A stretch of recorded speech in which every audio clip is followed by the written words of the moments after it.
My name is Clara Towson, and I'm a friend of the show. Boom. I am Francisca George, and I'm a friend of the show. Perfect.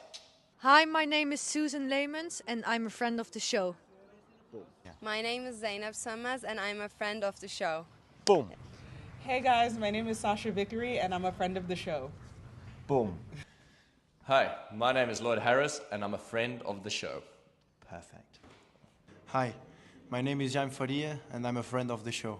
Boom. Yes. Take one. Well done. Hi, my name is Jasmine Paulini, and I'm a friend of the show. Wow, Jasmine, you got it in one time. Ready? Play.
Don't worry, Jake, you gotta have trust. Basically, it seems like the producer probably has fallen asleep and I'm, doing three things at once here. But anyway, never mind. Basically, I think we should be set in terms of the technical stuff. You have the scores on the screen. For the main two courts, it's like a big double header of women's singles on the main two courts to begin the day. In Rod Laver Arena, we have, of course, Raducanu facing Swiatek, and this is the match we're going to be focusing on. But Navarro Jabeur looks pretty interesting as well on Margaret Court. In terms of the power napping department, in terms of how it went for me today, well, basically, I would say that today's was really good. It was like a 9, maybe even, because for the first time, I think, this Australian Open, like I had a great nap where I literally go to sleep whenever when I wanted, more or less when I wanted, and then I never even like flinched. I just woke up for my alarm clock for this match, which was like 10 minutes ago, which is why you might catch me sounding a little bit weird at the very beginning of the live stream, at least. But hopefully, we will warm up just like the players will warm up for this phenomenal encounter. 3-0 in the head-to-head for Iga Swiatek so far. Their first meeting at a slam. Their matches have been surprisingly entertaining, I would say. Of course, not really the Indian Wells clash, but the ones in Stuttgart on the slicker indoor clay court there. Which one is actually closer, like to the courts in Australia? Is it Stuttgart or is it Indian Wells? Like that's not even that easy to say, even though Indian Wells is on hard courts, right? Did I see your questions to Nick earlier? Where do you mean, on Twitter, YouTube, wherever? Well, I don't think so. I haven't been on any like YouTube live streams. Because I was sleeping, and I also haven't been on Twitter because yes, I was sleeping. But anyway, we've got Iga Swiatek coming up against Raducanu here. Raducanu has posted a couple of very good wins so far, definitely. I mean, it's obviously, we were concerned about her health once more going into this event because she withdrew from Auckland with a back issue. And basically nobody knew if she was really going to be able to play here. How fit was she going to be? That's still like a touch of a concern, because in the second round against Anisimova, she had this medical timeout at 0-3 in the second set. And you might say, oh, but she actually won the second set, right? 7-5. And yes, that's when her quality kind of dropped a lot very quickly. But anyway, that's basically what happened there. She had this like left leg issue that ended up being treated multiple times. Of course, just one was an MTO. The second was just during the changeover. But basically, Emma so far just played Alexandrova and Anisimova, who are, let's just say, a lot flatter, a lot more of a flatter hitter, both of them, than Iga. Just less margin for error in their games, although the flat pace, like like just power, raw power, might be similar, but they don't have the same sort of like shot quality as the pole. And I think this match might be a bit of a nightmare for Emma, to be honest. Like my expectations for this aren't high. But again, in Stuttgart twice she was able to push Iga. They also played in the quarterfinals of a junior slam years back. Kind of similar stories if you think about the Raducanu Swiatek as well, with how they won their first slam, right? A little out of nowhere. Of course, Iga's was less, but still, like she reaches the third round at the US Open only a few weeks before that Roland Garros title. Just before that Roland Garros title, she loses to Arantxa Rus in Rome, and then she just dominates the entire field. Whereas Emma, of course, was a qualifier at the US Open. But what's different, obviously, is how their careers have progressed since. 2020, Iga wins Roland Garros, but that's the October edition, right? About a year later, Emma wins the US Open 2021. And then from 2022 onwards, you have like this period of Iga being, well, basically the best player on the planet right now, probably shared with Arena, maybe with Coco as well at this very moment. Whereas Emma, of course, has been still struggling with injuries and never really able to give it a full go. So it's a fascinating matchup for sure. I just think Raducanu will probably get like pushed behind the baseline consistently. And there's just, again, a lot more margin for error in Swiatek's aggressive game than there is in Anisimova's or Alexandrova's. As I'm saying this, she won the first game and she smashes a huge return cross-court to get us to love 15 in the first service game of Raducanu. I'm trying to check what you said on Twitter, Jake. Well, I don't know if that was the question, but it's a great photo of you with a jar or with a beer, as you like to say. I don't know if Ozan is here already as well, but he made me laugh with the can he pull off another very necessary 5-set miracle regarding Davidovich Fokina, and of course referencing our conversation re Tien Medvedev. Iga is on the attack as well in the second service point. Oh, Raducanu gets that opportunity to smash away at the forehand winner and the forehand line. This is the kind of opportunity, I guess, that she kind of has to be taking today, right? I think what maybe helps her out a little bit, and just a little bit, but I think what could help her out is that the first two matchups, other than the fact that Iga again has more quality and more safety in her shots than Alexandrova or Anisimova, they were rather similar. Like the goals were the same, just survive the initial onslaught and then be just efficient whenever you get that opportunity to strike back, to counter attack. Also attack the opponent's second serve. Like that's something you can still do against Iga plenty of times. But obviously Emma was unable to put that pressure on in the first game. Anyway, Iga is doing it now. Love 30 goes back and cross. Raducanu counterpunching pretty well. Now she gets that, and wow! Now she gets another opportunity to strike at the forehand line and goes for it.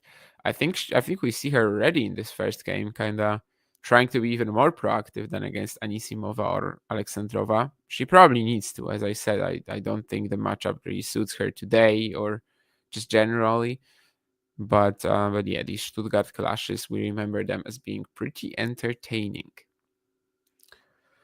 15:30 here, as we've had this huge return from Swiatek, and now 2 points where Emma kind of got what she wanted, but just not, just ended up missing the final shot once. Interesting comparison there with the forehand topspin rate. Raducanu almost 2K, and Swiatek is almost at 3K. It's basically 1,000 RPMs difference. Well, different play styles, obviously, and Iga's must be the heaviest on tour. I would be surprised if there's anyone on the WTA tour actually that would register it higher. Maybe like Mayar Sharif, but probably not. Anyway, some more good returning from Swiatek, but she can't convert it on the second point. She's 30-40 down. The Swiatek box there with Kacper Żuk, for some reason is in Australia. I still don't actually know why, but he is, even though he's a coach for Martin Pavelski now after he suspended his playing career. We've got Daria Abramovic, obviously, her psychologist, and Wim Fisset, the still new, I think we can call him a new coach, who is kind of supposed to change her trajectory in terms of the hardcourt slams and, well, generally slams outside Roland Garros, right? And potentially make her a contender for one of these again after, the last few years have mostly been third round, fourth round exits. Let's see, second break point. That was an interesting way to return, that's for sure. I think she had to improvise a little bit there on the take back, but that's cool. Hey, what's up? Hey, Van. She's still leading the charge, although Emma will actually force her out of there. Oh, the producer is here as well, I see, because he let you in.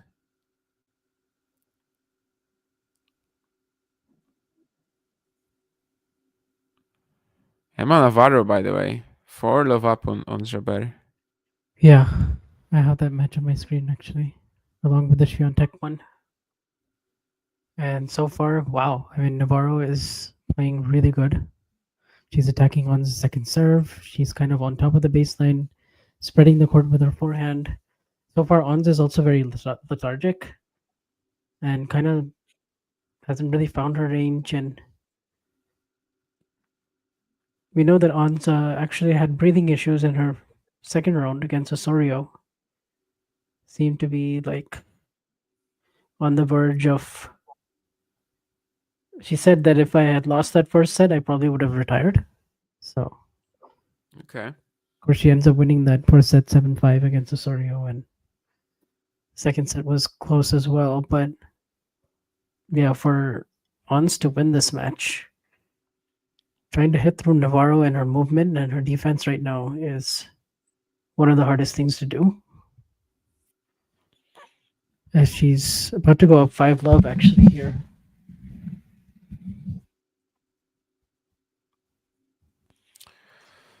Yes, indeed. All right. So, Jake, these were the questions you posted on YouTube. Apparently, yeah, I don't know. I would not be able to see that. I don't have like any like notifications on for Talking Tennis, as I'm not even logged into the YouTube, I think. Anyway, just ask him if Emma realistically is the profile player that can legitimately beat Iga.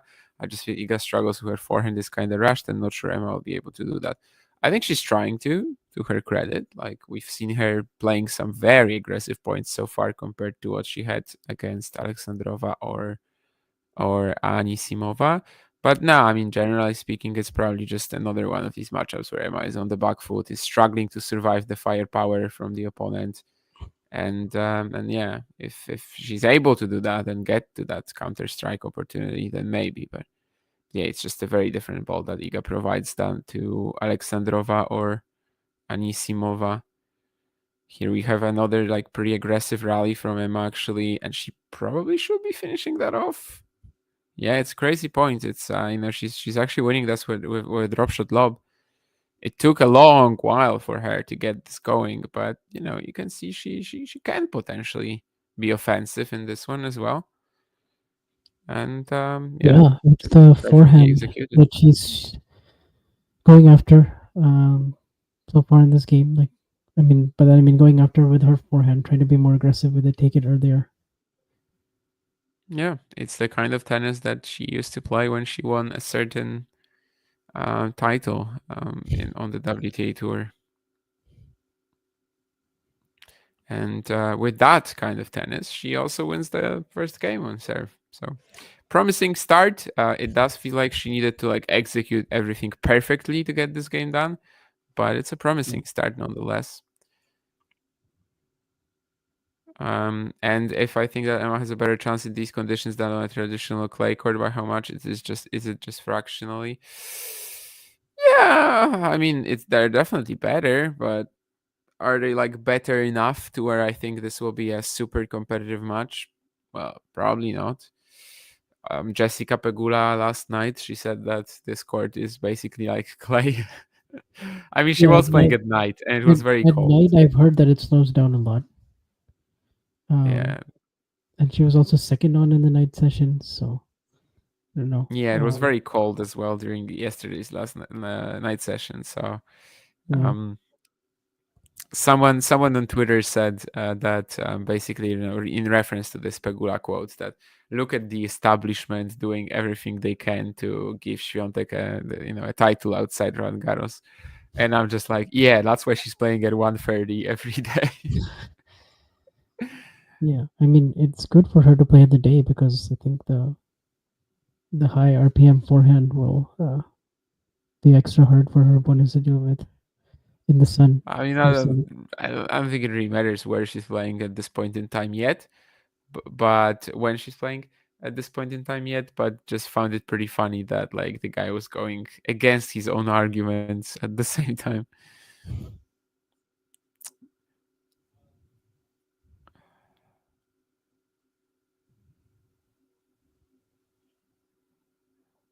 What's the record for most 5-set matches en route to a major win? I don't know, Sean, to be honest. I think that's going to be hard to find.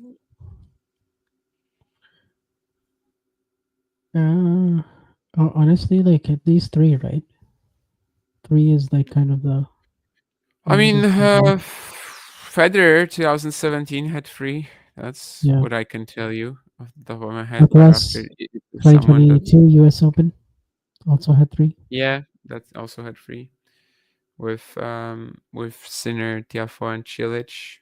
That was actually back to back as well. Rogers, no. So, I mean, yeah, these are some just we can name off the top of our heads. Is there somebody who had 4 of them? I'm not sure.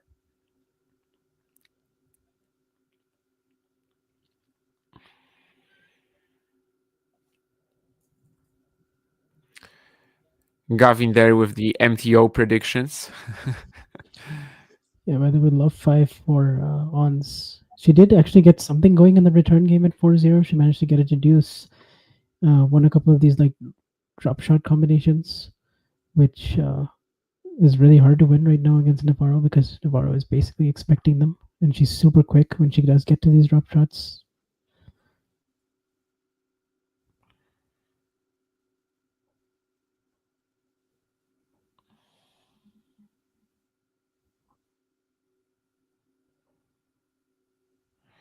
More medical advice that Ozan is asking you for, this time about his medulla oblongata. Oh. This is another great reaction I wouldn't want to see from a doctor, you know? You're going in to the internist, you're asking him about your medulla oblongata, and he's like, ugh.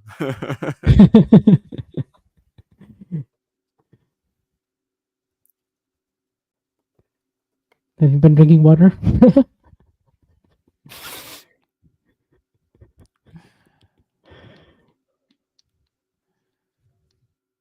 Wow, what a net approach from Swiatek. I mean, that's kind of I don't even know what to say. Like, okay, sure.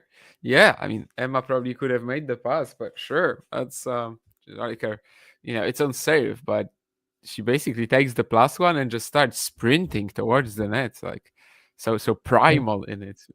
Wow. Anyway, she gets the game 2-1.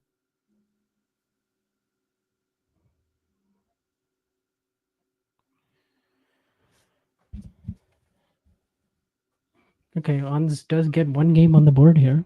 So it's a little bit better from her perspective, a little bit more energy. Dave talking about the More inside out intensity. backhand. I wonder if he meant the Iga one at 30-15. That was quite a shot.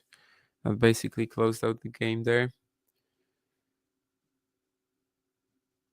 Yeah, it's a good start for Raducanu. Does feel like she has to keep that up, and we'll see. Does Iga even know how to hit a volley, Gavin? I think she is fine on that, you know.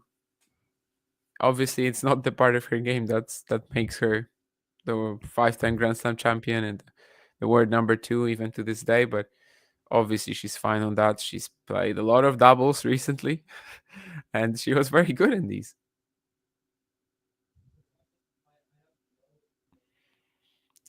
Now that the era of the team competitions is gone for another year, we probably won't see her playing doubles for a long while. But she's very good there. And in singles, she's starting to incorporate it a little bit more. Although that net approach just a second ago was also very surprising to me.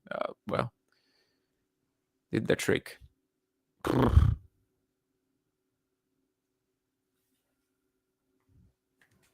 We also have Alex Mickelson on court against Karen Janov. He won the first set 6-3. Janov is up 3-love in the second.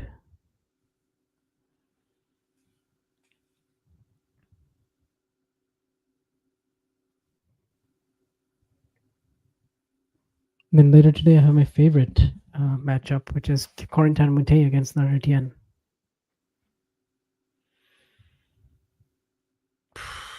Get ready for another 4 hours of 2 underpowered players trying to outsmart each other. Exactly, that's exactly what it is. 2 crafty, underpowered lefties.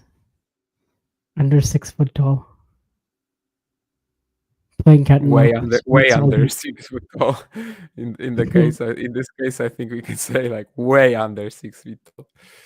How tall is Moutet? Like 5'8"? Moutet is I don't know. 5'8", and Lerner is maybe 5'11".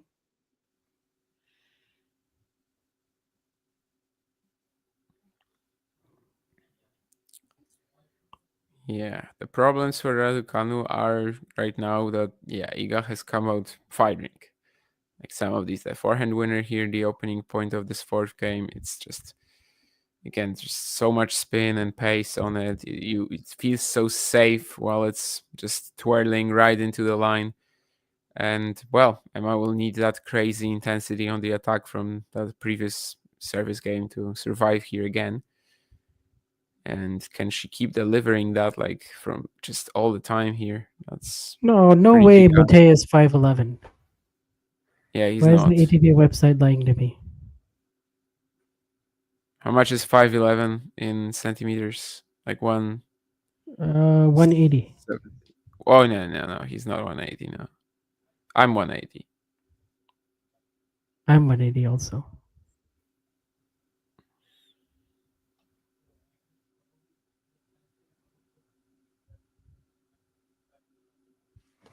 Right, because there's no such thing as 5'12", right? It's already 5'12" is 6. 6 feet. Yeah. Okay, yeah. So yeah. Then yeah, he's definitely not. That's like the Mattia Bellucci height or something like that. I mean, why is the ATP website lying to you? It's not the ATP website lying to you. It's Corentin Moutet lying to you in the questionnaire he filled out. True. It would be funny though if the ATP was like, had their own measurers and basically they were just taking them to every tournament on the tour and they would come with tape, like not even, just any equipment, but just like regular tape that's tailors use. Anyway, we've got Emma approaching the net. That was a pretty inventive lob earlier from Swiatek. It does put her a little bit of an uncomfortable position. And with the back and cross-court pass, Swiatek will break. So 3-1. Yeah, I mean, if she's playing like this, it's just going to require some insane peak hitting from Emma. And she delivered that in the second game of the match. Can't quite get that in the fourth. So 3-1 Swiatek, and she's about to serve for a 4-1 lead. Yeah, by the way, Ons is playing a lot better after these last 4 games. Just, a lot more fired up, a lot more bigger hitting off the ground. Not getting bullied by Navarro's backhand as much. Hitting on the rise. So she did break serve at 1-5. Now she's trying to make it 3-5 on serve. And yeah, it's a more competitive match so far. Were you fingering your camera? Bunch? Because that's what Dave says. No, but I need to stop maybe, That's true. So that it doesn't sound muffled. This I've been told, yes. A few times. It just gets so excited. I start using my hands, and so I gotta keep it relaxed.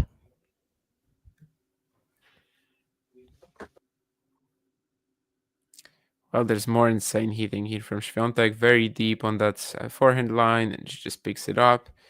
40 love as, I mean, this is a strong start. Like, even when Raducanu was hitting that well aggressively with the forehand, I think she was responding quite well. She was there with the defending and athleticism. She couldn't really pick up these points, but still, she was extending them well.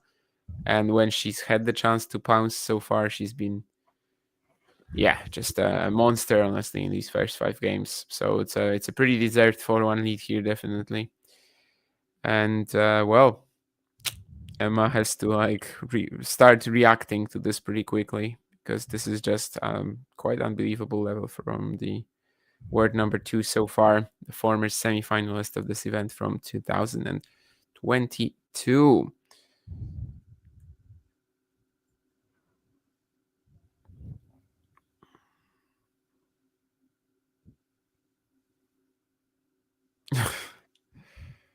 I don't really know what to say, Jake, about your your comparison to Mute.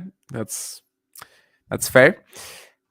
Raducanu's serve just not standing up so far despite the start. Well, it's gonna be under pressure, but she also, I guess, what she was doing in the first 2 rounds was applying the same type of pressure to the second serve of Anisimova and Alexandrova. Not really the case at Igas so far. Yeah, we're seeing Iga's first serve placement, and it's like, mostly out wide on the ad side and down the tee on the deuce.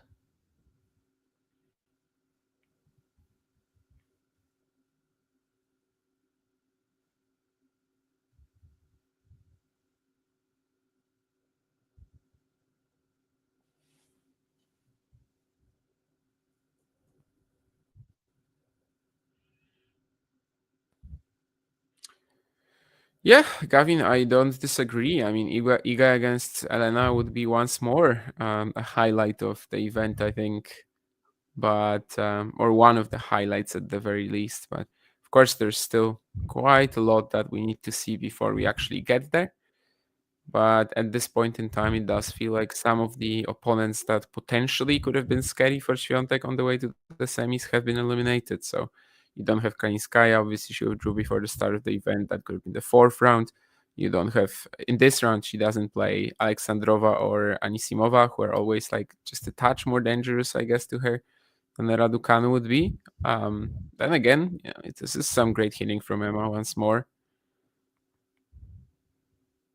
Again, it's just the kind of forehand that won her the US Open, and that's sometimes missing from her game these days. Wow. Well, I'll tell you what, Ons from love 5 down. See, now just had a love 30 with Navarro serving for the set at 5-3. Spectacular drop shot as well on the previous point. Well, if she can find her way back there, maybe that will be another Navarro classic. She's had 2 very, very tough matches thus far. Yeah, so far the ball striking has been not what it was at the US Open last year, but then she's also been just really tough as a competitor and found some of her best tennis in some big moments. Like over here, actually, she's under the threat of the on slice, and then Ons hits a drop shot and then hits a slice deep with Navarro retreating, actually, not in good position to come forward. So now Ons has 2 break points. Okay. Navarro's serving, so... Yeah, Emma surviving tough matches against Stearns, and then a Chinese Wang once more. I am struggling. I think it was the lefty one. It was Zio. Zio, yes, because 4 letters. Yeah, that I remembered.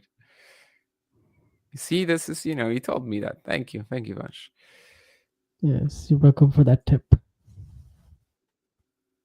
Another spectacular high spin forehand down the line from Swiatek. She gets the opportunity at 30 all to potentially look for even more, but dumps the backhand into the middle of the net.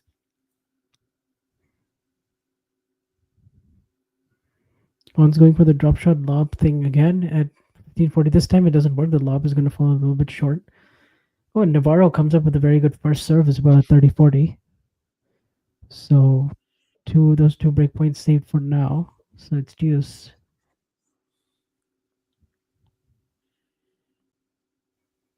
Alex Mickelson, by the way, just had a medical timeout at love 3, and he had to go off the court for it. I'm not sure what it was. What's Ons's best result at the Australian Open? Quarterfinals 2020. Lost to I was gonna say that it doesn't feel like she has had like a major run here. Yeah, normally her season starts in Charleston. Ends up kind of out of commission the first 1/3. Funny, but kind of not wrong. Which is a shame that she doesn't perform better in the Middle East swing, as obviously the fans there are. Yeah. I mean, I think rooting for her. She hasn't been healthy sometimes, or she's played but not really. It's like her first. I think last year she played, but she had like knee issues, and then she missed Doha or something. So. Yeah, I think I was doing a commentary on one of her matches, but I don't remember who. Oh, actually, Raducanu. Wasn't it against Raducanu? Yeah, that was Abu Dhabi. Yeah, exactly. Well, one more breakpoint. Actually, I think maybe the first one in this game for Swiatek, but basically she has that chance for a 5-1 lead. The early aggression on second serve return paying off the last few points. Okay, a little bit more unpredictability from Ons here. Okay. She's standing in on a second serve return here at deuce. She goes for this forehand short angle with a continental grip. So it's like a forehand slice, basically. Navarro gets to it, but then she rolls this forehand cross court wide. So now it's set point. Or sorry, break point. Kind of Bernard Tomic type of forehand, or? No, just a continental grip forehand slice, but I don't think she intended to hit it that far wide into the deuce side. Oh, and backhand winner down the line on the second serve, and she's like really leaning into this one. So 4-5, Navarro can't touch it. And from 5 love, Ons has won 4 games in a row. And the whole energy and look of the stadium actually has changed quite a bit. There's also just a lot more people here, and our team is pretty excited. The only change so far in Swiatek Raducanu is that we now have a 5-1 lead for Iga.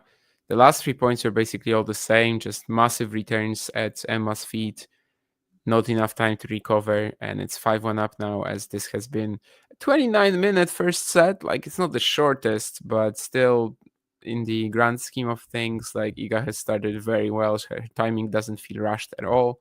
Is it the conditions? Is it Emma's ball not being that... Well, I think Emma has been, aggressive when she can. But she doesn't feel rushed whatsoever. She is playing extremely well, and Raducanu is unable to keep up thus far. Iga trying this very spinny second serve kick. It's a first double fault of the match. Her first double fault, as Emma has also had one. But that's just 15-all so far.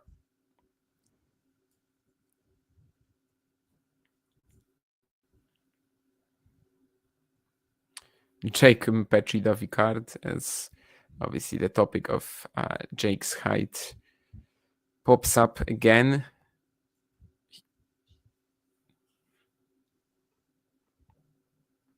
If you have to travel somewhere at night, you can definitely take Jake as your bodyguard.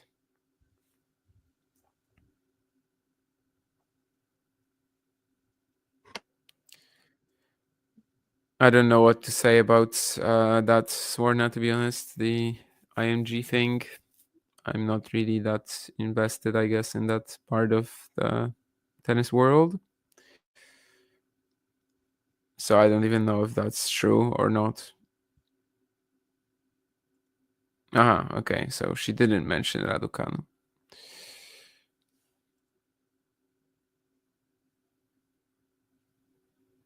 To be fair, Emma's first 2 rounds were a bit of a mess. I mean, they weren't a mess because of what she was doing, right? They were a mess because of the type of opponents that she landed and kind of how she just needed to, again, survive the early pressure and only be offensive when, just in an economical manner whenever that opportunity presented itself. So far against Swiatek, she has to work more for these opportunities to present itself, and they're not really presenting itself. So it's 2 set points for the Pole now. Second serve, the Raducanu tries to take it off the top, but it's just 6-1. 31 minutes, 6 games to 1. Stepping up on the second serve return, going down the line with it, forcing an error, so 15-30. When you're coming back from 0-4, from 0-5, right? It's that 4-5 game that I think is the most horrible way to lose it. Yeah, and that's what Ons. You're basically there. Yeah, you're basically there. You basically already have this. You're back. But actually, he was in danger here again because that second serve was a little bit short. Navarro was on it, but she can't quite connect like she did on the previous forehand. So 30-all for now. 2 points away from the set or 5-all. Yeah, I tend to think, Gavin, that it's very, very tough to rank the top 4 contenders that we have right now on the WTA Tour in terms of their performances thus far, simply because they just have faced very different opponents. They have been pushed in different ways. I mean, you could argue Iga hasn't really been pushed. Coco probably more on her own doing. Sabalenka is actually the one that survived a very difficult opponent yesterday, whereas Rybakina just had 2 juniors that she crashed. So it's not really possible, I think. Oh, that was a good approach there from Ons, but Navarro hits that sliding backhand down the line, and Jabeur misses the volley. It was a tough volley though. So 30-40 set point. Ons makes the first serve. She hits it down the tee. She's trying to dictate with her forehand here. She has Navarro on the run, and she set up for what looked like she was going to change her mind last minute and go for a drop shot, but instead she drives the backhand. She hits it down the line, and honestly, it looked out all the way, and it just caught the back of the line for a winner. So she just saved that set point. That was remarkable. Set point save right there. I mean, Emma almost can't believe that made it. Neither can I, to be honest. But she has saved that point, so it's deuce.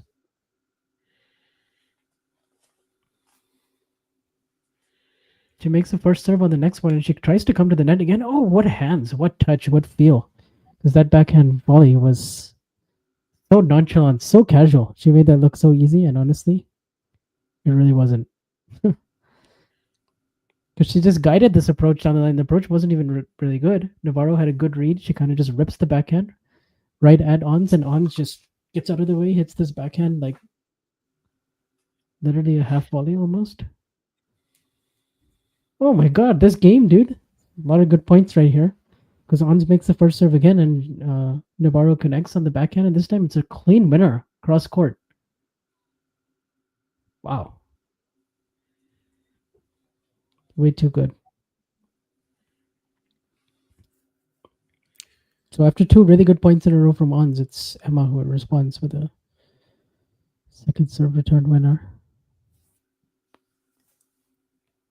Ozan asked you a question earlier, sorry, which was quite unrelated. But do you think that Tomic will ever win a non-ATP 250 tournament again? Non 250, yeah, he can win a non 250. ITF, right? Yeah, sure.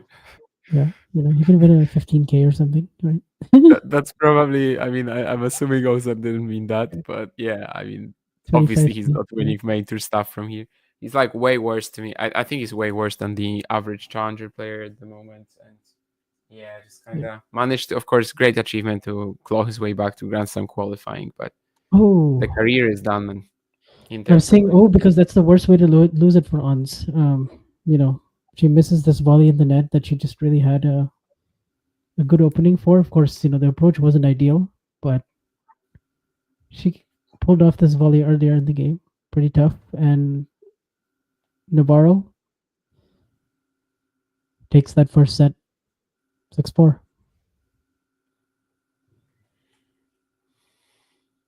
So, I mean, Ons managed to make it in a contest and very tight at the very end. She had a couple of game points, but Navarro, once again, just such a good competitor, not going away. Didn't really let the 4 games that she lost earlier kind of bring her down in any way, so now she'll serve to start the second set. Yeah, it's a brutal set to lose. You come back all the way. Put yourself in a position to win 5 games in a row.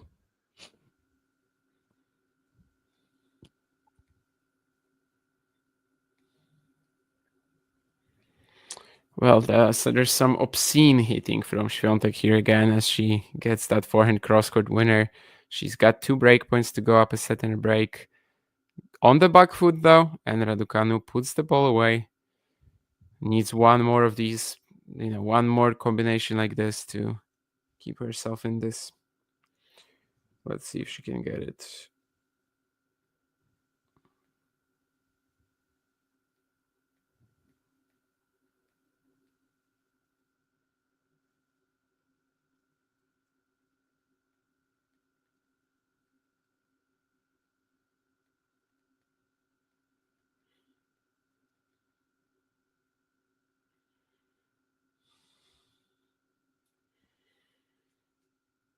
Well, yep, she can, as she puts this drive volley away. So that's a couple of very promising breakpoint saves, that's for sure.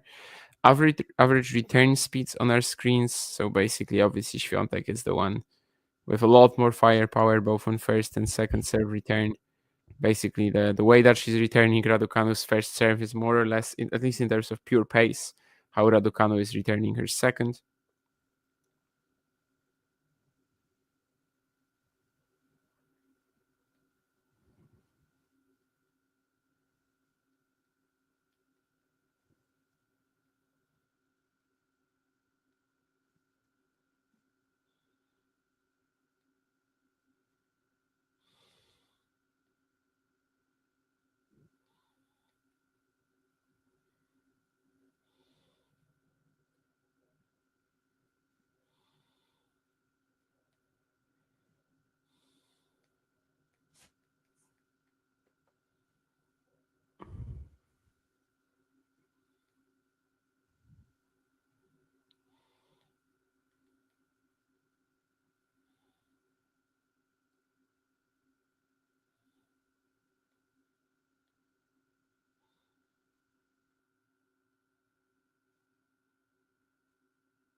5 minutes on the clock in the first second service game of Raducanu in the second set, in the first game of the second set as a whole. Well, it's looking quite pivotal for her to keep going here. Just try to get a bit of a foothold and see if she can make anything stick. Gonna be pretty tough here, but Iga misses that forehand down the line. Okay, so 2 aggressive second serve returns in a row for Ons in this opening game here. It's a good start. She has 15-40 on the Navarro serve early on. I would say even though she lost that set, and from 4-love onwards, she should be very encouraged in terms of her tennis level. She was struggling to win points in the first 5 games. It was a 5-0 and not even a close 5-0. There were no deuces. Here Siniakova played better against Iga than Emma is doing now. Yeah, but I don't know what your expectations were, but I am kind of expecting a steamroll. Swiatek is also just hitting way too well today. I mean, the timing has looked very good from the first game. You kind of know that this is when she's also usually not in trouble. Like when you start watching a Swiatek match, and for the first 5 games, she's still trying to find her timing. That's mostly when you're gonna have maybe some sort of danger. Whereas if from the very first game, it's like she's super locked in, then the opponent is obviously under pressure. Emma's doing fine. These 2 breakpoints that she saved in this game, that was exactly what she has to do. But the problem is that sort of offense is not that easy for her to generate, I guess. And now she also finds another brilliant cross-court angle with the backhand, finishes it off on the drive. Second, pretty difficult. Well, actually, no, the first one wasn't difficult. This one was pretty difficult. Pretty difficult drive volley to close it out. So she has a game point now. Well, how about that from Mr. Alex Mickelson, who's going backhand to backhand with Karen and then changes line, which he loves to do, and he can do it at any point in time. He gets Khachanov out of position, and then he hits a drop shot winner. And this is significant because he's just broken back in the second set. So it's on serve now at 3-4 from 1-4 down. So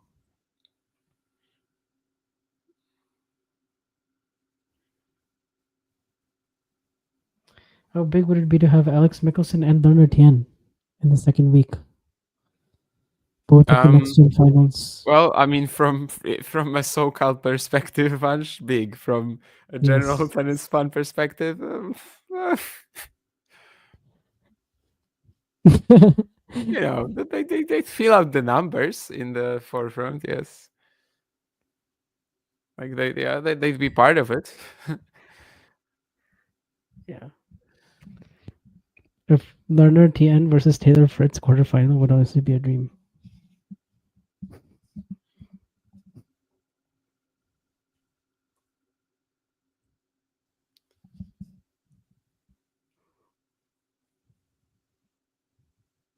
Yeah, but back in the real world. No, it's not in my neighborhood, but he's from Irvine, so that's where I went to school. Actually, he also went to USC for a year, so I guess there's that too. There's the same alma mater. Yes. As far as I'm aware, no tennis players have went to my have gone to my university. Although the current prime minister of Poland did, so that's the risk I can come up with. Going forehand line here for a winner, Swiatek, as she has another break point, 133 kilometers an hour. Stats on forehand heaviness on our screen. I mean, we've already had that forehand spin rate stat earlier, so that's kind of pretty much the same, just expressed in other on another scale. Either way, the third break points, the first 2 were very nice attacking combination from Emma. Now let's see what she can do, especially as I think this is another second serve that Iga can get a crack at. Yes, it is, and Raducanu tries to be very offensive with the forehand there, but once more she misses that. So it's early break, and in the second set, so far Iga has not been pushed almost whatsoever on serve, and if that continues to be the case, this match might be over in 30 minutes. Yeah. I don't know why. Well, maybe actually I kind of do know why, but when I saw this match, I wasn't very interested in it. The Iga versus, like, I didn't have any high hopes that it would be competitive, and I kind of just was like, okay, yeah, this is a good matchup for Iga. I mean, I think that's what everybody thought, right? Like, I don't know, unless I'm just a very, very optimistic Brent who like wants to see something happen. I just don't see how you could have come into this thinking, oh, this would be a competitive one. Yeah, I don't think so either. It's still a big one, obviously, to Grand Slam champions, two of the more popular names in tennis.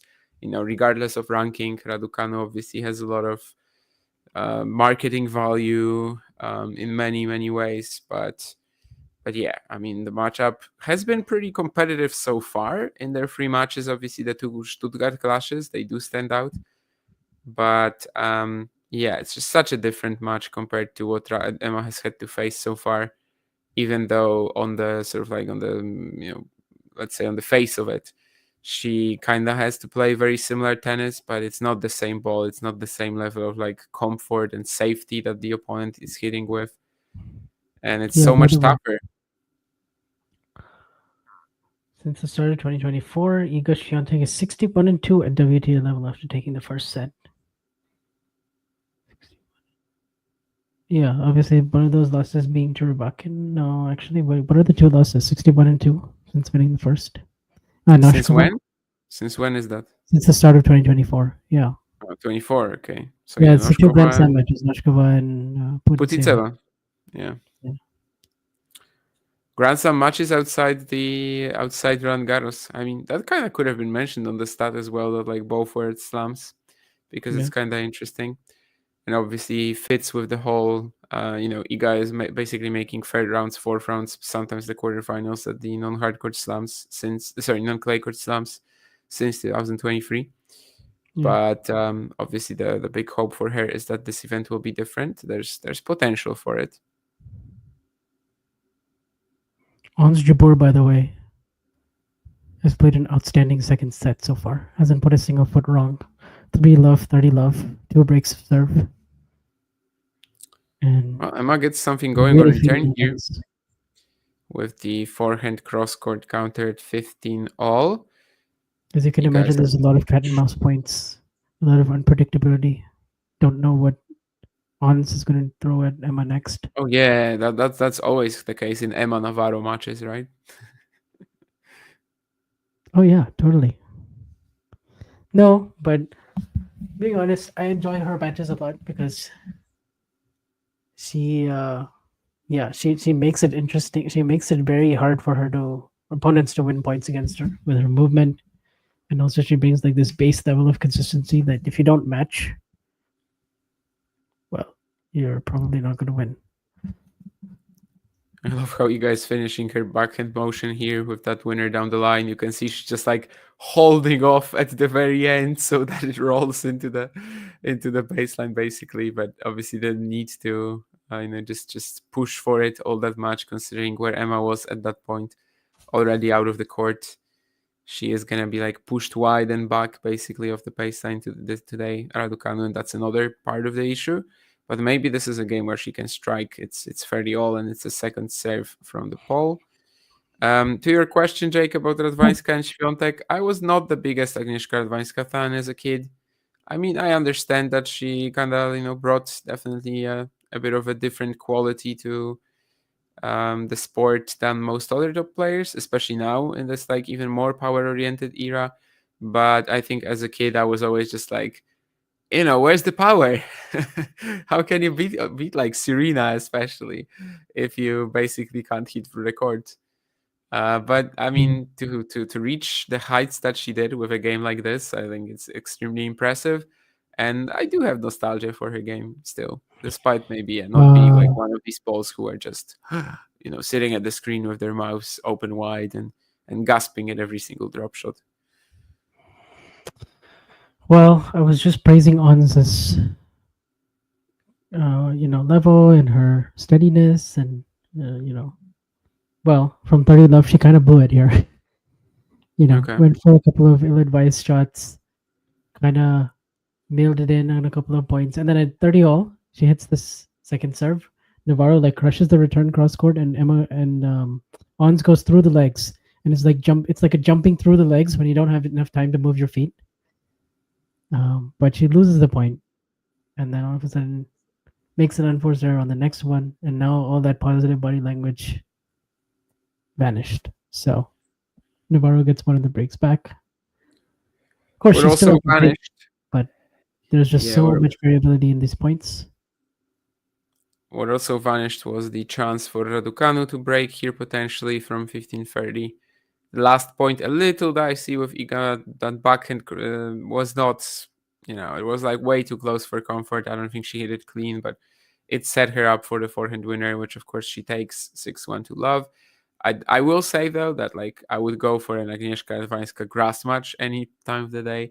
That was such a fun era as well of grass court tennis. We had Magdalena Rybarikova in the semifinals at Wimbledon, Swiatlana Pironkova in the semifinals at Wimbledon. That's the kind of tennis that I did enjoy. So I can't be all that negative, but I do remember sometimes questioning. Just questioning whether with that playstyle you can really win the biggest titles in the world. And unfortunately for her, a few missed chances. Joao in the chat says Eagle will become the first player, man or woman, to reach third round in all majors since 2020 if she confirms the win today. Well, isn't this the third round? Well, this is the third round. So also, what do you mean by all majors? I mean, she's already reached the... Yeah. So already done it, right? But also, is she really the first man or woman? In all majors since 2020. I mean, that basically no one. But this is the third round, Joao. Yeah. I mean, I think she's already done that. I'm trying to think if there are others who have done this too. No, I mean she's already done that, hasn't she? Yeah. Already achieved it. Yeah. Since 2020 isn't all that impressive, is it? Depends how you look at it. I mean, how many slams have we had since 2020? 16. And considering that she's the only person to do it, it kind of is impressive. I mean, she's had some tough ones in the second and first rounds, but yeah, but I just don't know if she's the only one to do that. I feel like others have done it too. On the men's side, I mean who? I mean Djokovic, but I mean no, wait. He hasn't played every slam. Alcaraz hasn't played every slam. Sinner lost to Altmaier. Yeah, Alcaraz lost to BVDZ, and also Elias Ymer. Mikael Ymer. Oh, sorry, yeah, Mikhail. But who else? Who was the first player you mentioned, by the way? That Alcaraz lost to? Botic. Botic, okay. Yeah, I mean, Zverev obviously hasn't played everything. Sinner lost to Altmaier. Djokovic hasn't played every slam. So, if we account for that, I mean, then yeah, it's actually not... I mean, it would be tough to find somebody. And that consistency of reaching the third round, it is something. Just it's pretty good. Way too many cases, it's actually ended as the third round at Wimbledon, at the Australian Open. Yeah. Maybe even less so in the US. But yeah, also another break here. And this game was a lot more... I don't want to say sloppy from Raducanu because, again, it's just Iga putting her under pressure the very first shot. But she failed to make an impression, let's just say that. And it's 6-1 free love with a set and a double break. Reality check for Emma. Yeah, depends what your expectations were. But to me, that I think everybody should have been aware that this is a reality. I don't know. Yeah. I had a slight disagreement on one of the streams with John as well, who was trying to tell me that beating Alexandrova is some sort of incredible win for Raducanu, which I still don't buy. I mean, she was fine in that match. It's Alexandrova. She can lose to anybody. Yeah, that's what I was gonna say. Like she's basically. And John is like, but did you have that in your predictions? Did you have that in your bracket? And I don't know. I mean, I had Anisimova in my fan round. I don't even remember who I picked between Raducanu and Alexandrova. Probably Alexandrova, considering that that Emma was without a warm-up tournament and had that back thing. But yeah, I must have just did it based on health that Raducanu didn't. I guess so. But like, yeah, Alexandrova, you know, she has completely random losses all the time, and that wasn't even me saying anything about Emma's performance that was poor or something like that, because I don't think it was. But it's just not really like a standard that surprised us, you know, the way she played against Anisimova or Alexandrova. Like, yeah, she's one of the most powerful ball strikers with one of the. Okay, how can I put this nicely? But like with one of the worst movement that I've seen. Who, Alexandrova? Yeah. Yeah. Like if like we're doing like, I don't know, a ratio of like clean flat ground strokes, powerful ground strokes, speeds versus like, I don't know, distance covered. Yeah, anyways, you get what I'm saying. That sort of two shot forehand combination. Raducanu has to get this right here if she can fight for this match still. And she misses the inside in keel. I don't think she's created a breakpoint. She had that 1:15:30, but things are definitely looking quite brutal for her right now. They had good matches. Like the Stuttgart clashes were nice. But that's also very different conditions, even though it's clay.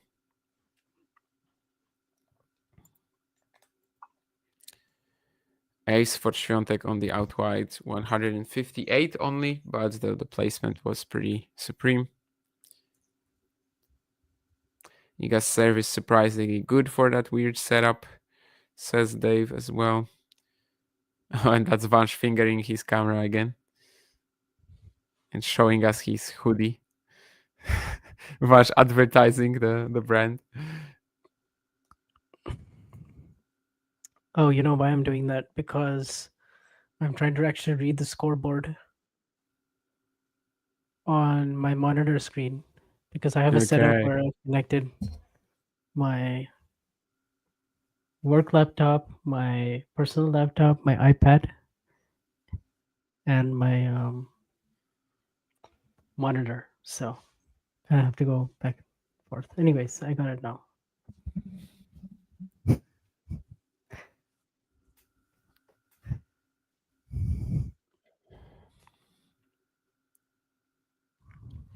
Yeah, I kind of agree with Gavin that can't use Iga as the top 20 benchmark. I think maybe even top 4 you could kind of go that, like, yeah, right now we have a very strong top 4 players in the world, and I'm counting Rybakina in that, not the actual WTA number 4. And they also all have like insane weight of shots that they will make you like, yeah, just rule your life. Basically, they will make you suffer with it, and they will make you, if you're an aggressive ball striker, a more dynamic one that can take the ball early, they're gonna make you like step away from these assets. I think one of my favorite examples was that match I was doing the watch along on that Roland Garros where Rybakina was playing Kwiat Minen, and I know, I mean, it's just Minen, right? But like her entire game is based about that like inside in, inside out forehand combo, and you know, being just so like light on her feet and dynamic on the offense. And then she plays Rybakina and she just has to like struggle for every ball. And that's kind of what these 4 can do to basically anybody on tour. So I mean, I don't think this much represents, you know, that Raducanu cannot be top 20, because yeah, it's just not the benchmark, as Gavin said. Yeah, like tomorrow Emerson Jones will play in the juniors as the number 1 seed. She will feel on top of the world. Or when I say on top of it, she'll feel really comfortable against most of that field. But then she played Rybakina in the first round, and it was just, you know, total mismatch. Yeah, I mean, she's still going to be playing the juniors, so I guess that's also like a pretty the example is also kind of like wild, but yeah, I mean, we all know what we are going for really here. But yeah, I mean, right now the expectation, the goal for Raducanu is definitely just to like return to being, I don't know, like a top, let's say, seed at slams and go on from there. If she can make the third round of every single slam this year, that's already really good. If she can finish the year inside the top 30, that's already really good. That's really good, but also requires, if she continues to be unseeded at these events, it requires also like a bit of a luck of the draw. Yeah. And it requires her to actually play a lot more outside of the majors than she has been. Yes, because you might just get Sabalenka or Swiatek in the opening round instead of the third round, and there's nothing you can do about that. So on the one hand, you might say Raducanu was unlucky to get Swiatek here.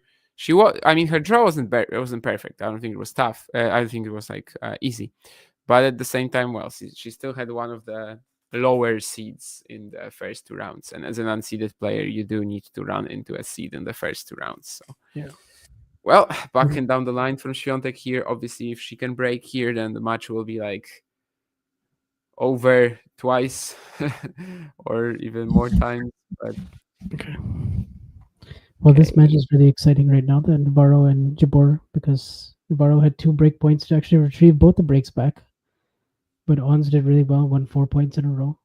A couple of unreturned serves, really nice pointed deuce. And, well, she held for 4-2, and it's 30 all in the next game. And, yeah, there's momentum swings galore in this one. Yeah, that's another point where like MIA is on the front foot. She's got this forehand, but like doesn't fully go for it. And then Iga is there with the backhand line again, whipping it with the forehand for a winner. So it's 30 all and just 2 points away from potentially getting that break. Kacper Żuk has this like smug smile on his face, and he's just like, yeah, she's got this, which she probably has, to be honest.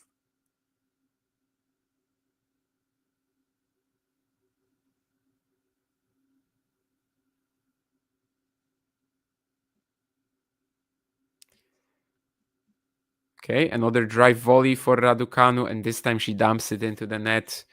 So we are 1 point away from this break and potentially a bagel.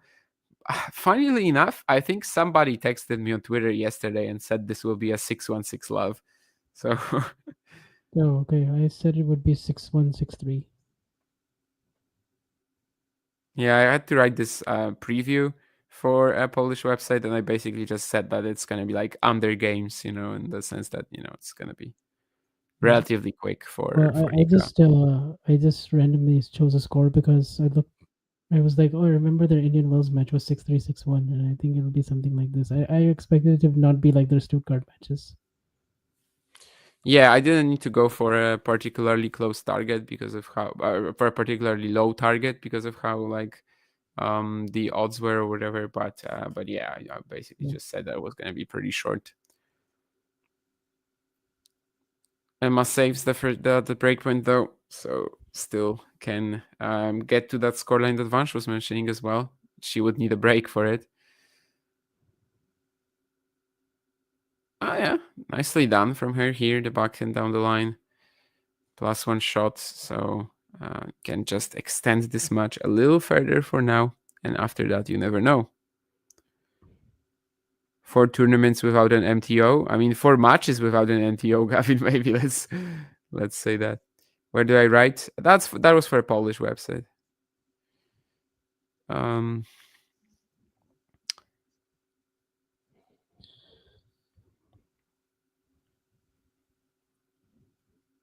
Fit Emma is around top 20, but it's a guess. Yeah, I do think I agree with you that we can only just guess. Do you write for Last Word on Sports, by the way? Yeah, still, yeah. Mm-hmm. So you do previews for them?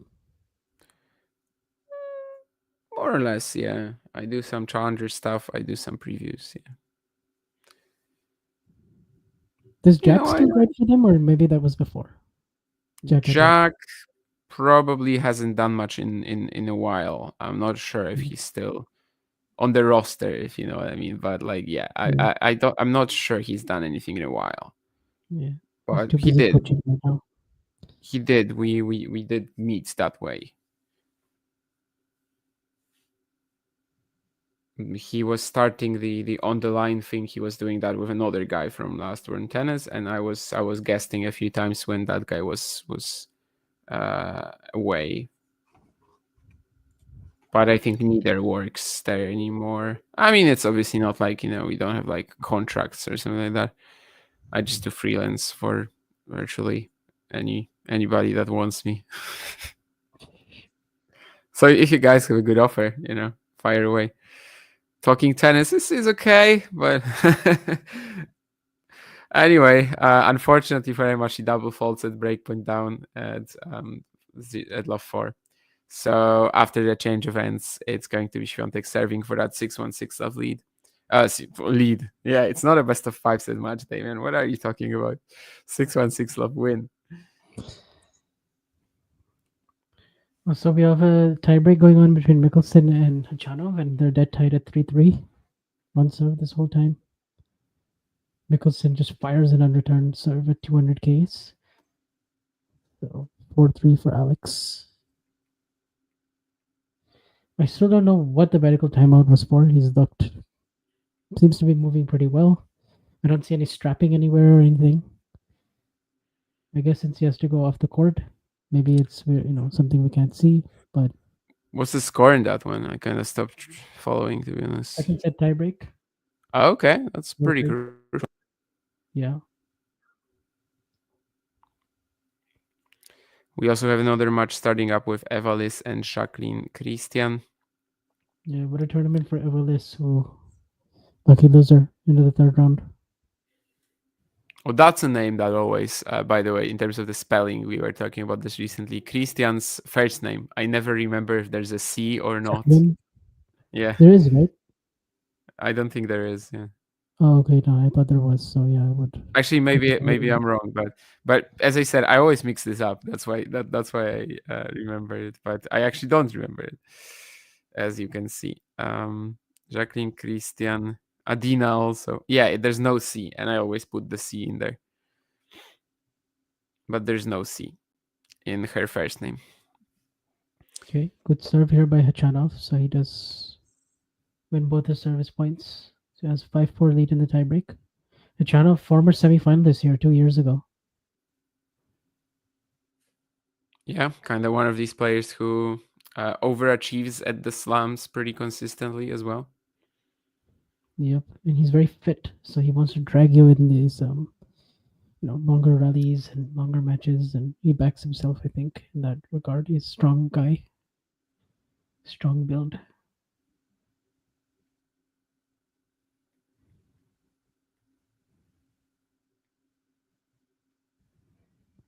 Good serve here from Alex, so 5-all. Ons, by the way, really nice hold for 5-3. Sorry for that again, fingering my camera.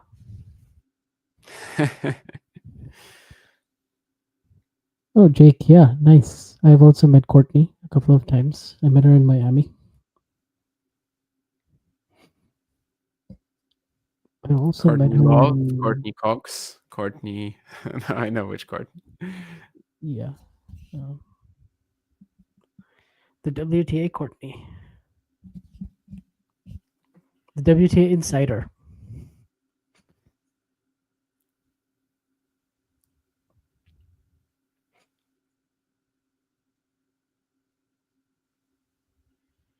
Well, love 30 on the Swiatek serve here, so let's see if this attempt to serve it out will be easy or not.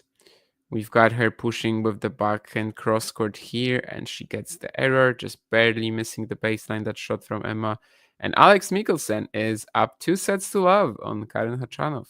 Oh, thanks for spoiling it. Well, anyway, it's fine. I'm going to see the set point at 6-5. It's okay, you're good. Sorry, I kind of forgot that you were watching it too. Mikkelsen. I figured you had two things on the okay. No worries. It's all good, honestly. I don't really mind. It's just, yeah, nice way to finish it for Alex. Backhand down the line winner. Of course, it's kind of his trademark. So he can just go both directions at any point in time with his backhand. And also the net rushing as well has been good in this match so far, which is effective against Chanov. Another theme of these players born 2004 to 2006 who've had big wins against top 20 players. Also face some favorable matchups. Menchik against Rude. Rublev taking on Fonseca. Mikkelsen, Tsitsipas. Medvedev, Tien, the biggest one for sure.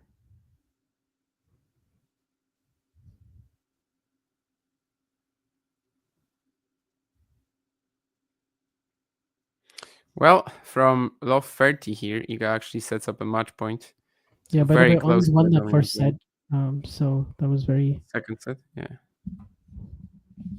Oh, sorry, yeah, second set. Navarro double faulted at deuce.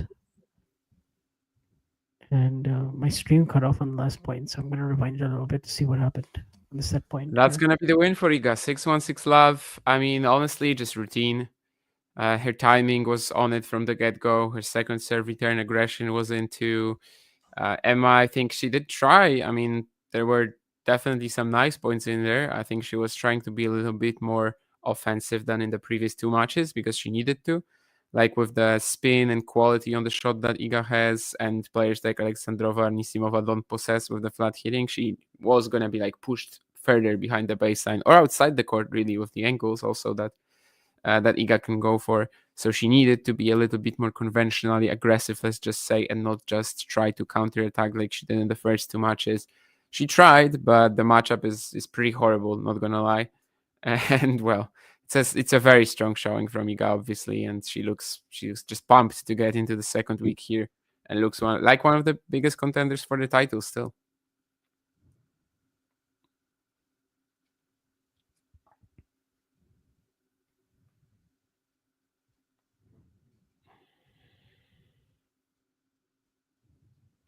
I mean, Raducanu should still like leave this tournament with good thoughts, let's say. I mean, she won two matches. She was not fit 2 weeks before the event. So it's fine, She just needs to keep playing a little bit more consistently and yeah, at some point try to trouble players like this, but she's clearly not there quite yet. Yeah, very dominant. So she's, after having all those long matches at the WTA Finals, Billie Jean King Cup, United Cup, she's had a couple of easy wins here.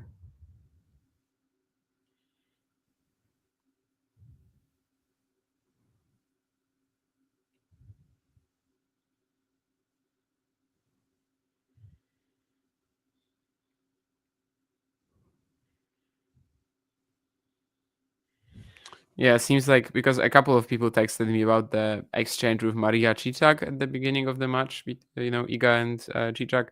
So it seems like that exchange was probably more interesting than the match itself. Yeah, what was that about? We don't know. Right? She got a time violation before the match even began. What? For what? I don't know. I was watching on mute. Yeah, me too. I didn't see what it was. Ghosty was also talking about it in the chat, but I wasn't really following, so.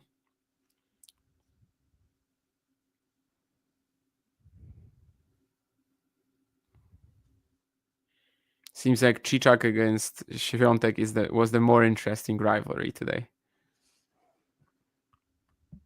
Yeah.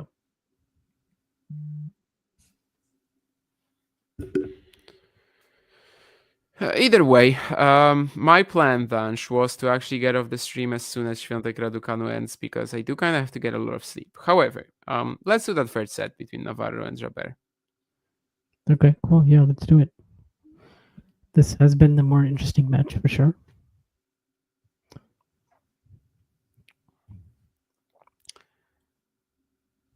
Best non-clay slam match for Iga in a long time for me, says Joao. That's an interesting prompt. I will actually, I will try to see if there's something that I can come up with, but it's possible. I mean, last year in Australia, she was pretty awful. Wimbledon, Did it get any? Was there anything Well, interesting for for the me, Putin Seva match? for me, I would have to take into account the quality of opposition. So maybe I would go with like Raducanu at the United Cup or something. No, slam, non-clay slam. Oh, okay, non-clay slam. My bad. Actually, probably then. Yeah, I don't think it's a bad opinion. I'm just trying to think if there's something. I guess she had a couple of good ones at the US Open last year. Samsonova, 4th round. Yeah, I was thinking about that precisely. I don't think at Wimbledon it ever truly got going. Cannon, I think, was the 1st round, but yeah, but probably not. I think these matches like against Juvan or something like that, 23 US Open, not really. Yeah, I mean, sure. I think it's definitely up there in the conversation. Maybe with that Samsonova match at the US Open last year. Actually, no. I have another one. Bencic, Wimbledon. Yeah. More of a battle though, and like kind of. Yeah, but in terms of dominant score lines against a big name, yeah, maybe this is a good shout. Survival, you know. I'm not even saying like a very big name, Raducanu, but just in general against. Let's say it means more than when you do it against Raducanu than against the Kristina Buxa still. Okay, Jake, that's interesting advice from Courtney. Never work a job that is your passion because soon it won't be your passion. So basically she's suggesting that tennis is not her passion. Yeah, that's why I find this very interesting. Does she want to do something else? Or is it just like, she sees it as a job rather than a... Okay. But, yeah, because that's kind of implying that it's not her passion or that she hates it. Like there are two ways to look at it. Either she's working in a job that is not her passion, or she's working in tennis and she doesn't consider it her passion anymore. I don't know. I think it's individual. I can't deny that this is an actual trend, like sociologically. Like, yeah, there's a lot of people who, even when they start working in something that's their passion, at some point their mind just kind of turns off of it. And like, yeah, they literally start clocking in, and yeah, there's just nothing really that they care about anymore, except getting that paycheck and except getting that, But I don't know. Well, I mean, for me, if you want to get a paycheck, I don't think tennis is. Yeah, it's one of those industries that really pays like that. So. But there are people who like work like this. I've seen this in the tennis industry. You've got a lot of people who were once passionate, but at some point they just literally lose it along the way. I think it is very individual. Of course, I cannot speak for where I will be in 20 years and whether I will be even doing anything connected to tennis, because at this point in time it's just not really something I know I'd like to. But like for me, I think it's actually completely the other way around. Recently, I had to fill out this questionnaire. It's completely irrelevant for what it was, but basically there were some weird questions in there, and one of them was like, what's your biggest success so far, and also there was, what's your biggest loss or like defeat so far in life. And in terms of my biggest success, I had no idea, because I've just turned 26. I'm not like I haven't had that many like experiences in terms of doing something well or doing something horribly. But basically, in terms of my biggest success, I just said that I don't feel like I've worked an hour of my in my entire life. I don't feel like I've worked for an hour, because I've just been able to kind of make this, let's say, work for now. And yeah, that's exactly what I've always wanted, honestly, in life. Like ever since I was a kid, I just remember thinking I cannot go to a 9 to 5 job. Like I just literally cannot. And I've been trying very hard not to. You knew this right from the beginning, or like very early in life, yeah. And I was just like, I had no idea what sort of job it would be, but I just knew I don't want to have a 9 to 5 job. Like I'm gonna kill myself. So for now, it's working, and yeah, I consider that a big success. So for me, I don't think like that, but I know that there's a lot of people who, for whom that advice maybe it's not good to pick up that advice from her, but yeah, people lose passion along the way. And I love this comment actually from Ghosty.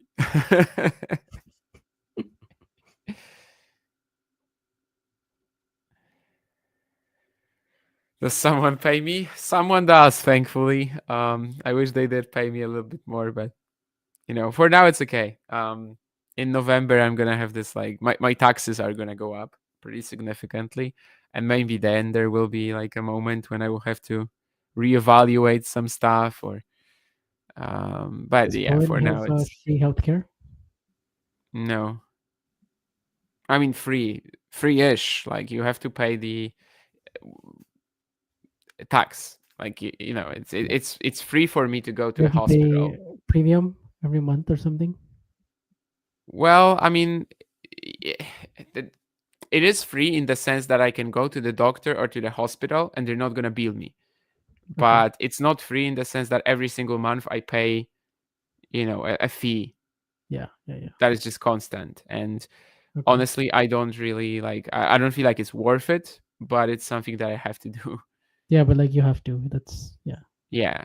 Like if I didn't have it, then I would be in trouble because if Yeah. something happens to me and even I go to the hospital, that's when they would actually be able to bill me if I didn't have that insurance. Yeah. So yeah. So basically it's just insurance and Do you after need that, a car? Where do you need a car to get to places, or do you use public transport? I have a car, but honestly I don't use it much. Mm. If you're living in a big city, it's not that necessary.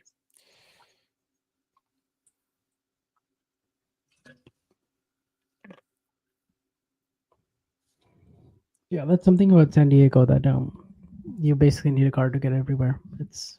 Yeah, that's most of the states, right? Well, yeah, unless you're in New York City or San Francisco. Yeah, I've watched this I don't remember what it was. It was like a YouTube short or something like that, and basically the guy was just showing his fitness routine or whatever. Anyway, there were comments there because that this is the most American thing ever. Because he woke up at like 6 a.m., drove for 2 hours, and then he started running somewhere because he literally had to drive someplace in order to find the spot where he can run. But yeah, I mean, the States is definitely different in that sense. Like we have good public transport here, 100%. Yeah. I have a car, but to be honest with you, yeah, I don't actually need it. Well, sometimes sure, like 2 or 3 times a year, I go for a longer trip. When I go to my hometown, I prefer going by car than by train. But yeah, it's a bit of a waste of money. Not horribly, but a bit. By the way, Alex Mickelson, wow, 2-love in the third set. It just hits a backhand pass right by Hachanov. And he's been the better player. Aside from 3 games in the second set where he went down 3-love, something seemed to be bothering him physically. And yeah, by the way, continues with these cat and mouse points and drop shots, and this match is a coin flip right now.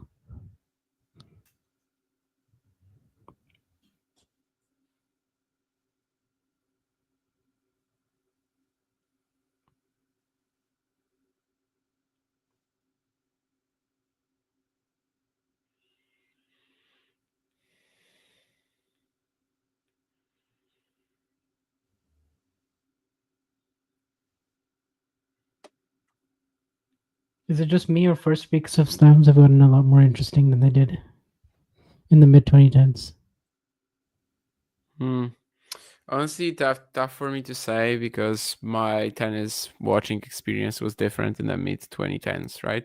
Like in the mid 2010s, yeah. What did you care about during the first week of slams? Like you just cared about the big guns, right, and how they were gonna do, and the big guns were usually surviving. But at the same time, like right now, yeah, right now I'm invested in watching Fabian Marozsan grind through 2 consecutive 5-setters and etc. Right? Yeah. So maybe at the time you wouldn't have been. Maybe you at the time, I mean, you would have also found stories like this. I think I found them, but it's a combination of me maybe not having the same level of knowledge about those players or the level of resources to actually watch those matches. That's another thing. Yep. What else? Or just the fact that maybe they just didn't interest me for whatever reason, like the players themselves. Also, And the maybe level that's of just because when they resources to would come, like get to know about these players, because you said that yeah, you didn't know them, but also like even if you wanted to, it would have been so much tougher in the pre-internet era, pre-social media tennis era. of course, yeah. I mean, I wasn't on Twitter in the mid 2010s. I mean, I only joined Twitter in the pandemic. So honestly, I don't know where I would be right now if it wasn't for Yeah. that pandemic pause that we had for 5 months. Yeah, I started using Twitter in 2019, I think, in September. So, yeah, same. Like before that, it was just a very different viewing experience, very different in terms of Yeah, how many exactly, players Ozan. I knew Exactly well. what Ozan says right here. You only saw what ESPN wanted to show you. Yeah, I mean, I don't. Yeah, It not was actually ESPN very for hard me, to. obviously, but yeah, I mean, I only watched what I saw on TV, Yeah. and that's very different to what is happening right now, obviously. Also, me starting to watch like challengers on a daily basis, and since also that September 2019 moment. So yeah, I just feel like in 2010s probably there were like very similar stories. We just weren't aware of them, weren't as invested in them. Yeah. Do you think? I mean, I've barely watched it. I'm actually starting to replay some crucial games from earlier now. But do you think that this would be a more impressive win for Alex than the Tsitsipas one? I'm gonna say yes because against Tsitsipas we know that there's a clear game plan, clear tactic. He's beaten him already once before. It was the first round, whereas now there's more.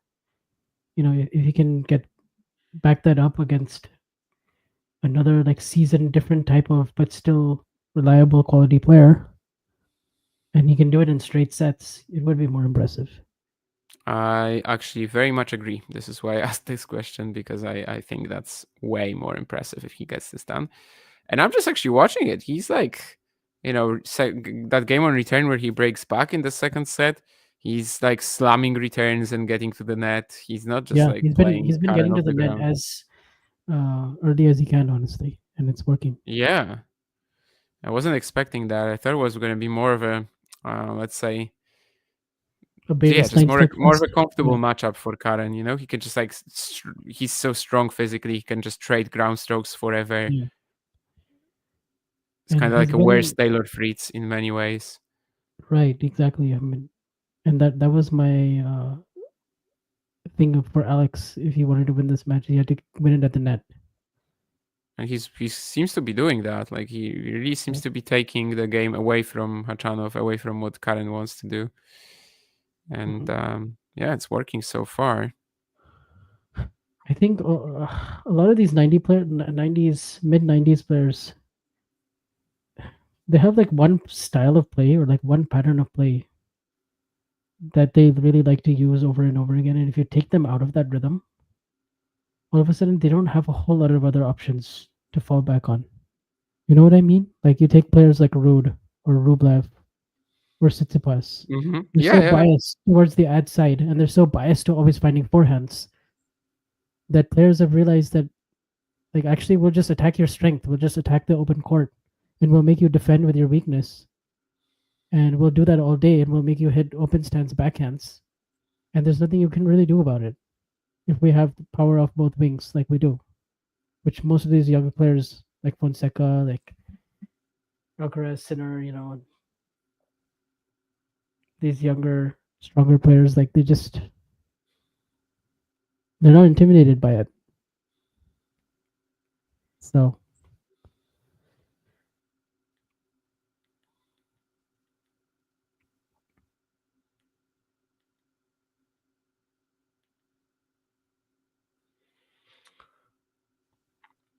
yeah, I love what I see here.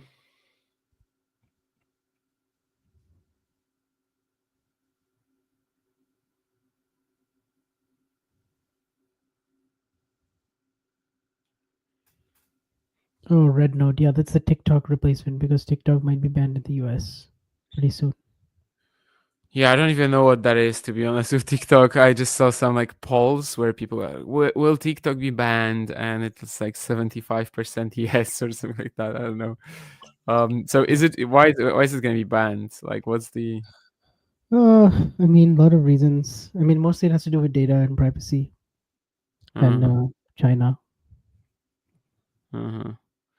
I thought it's just because like it's brainwashing or something.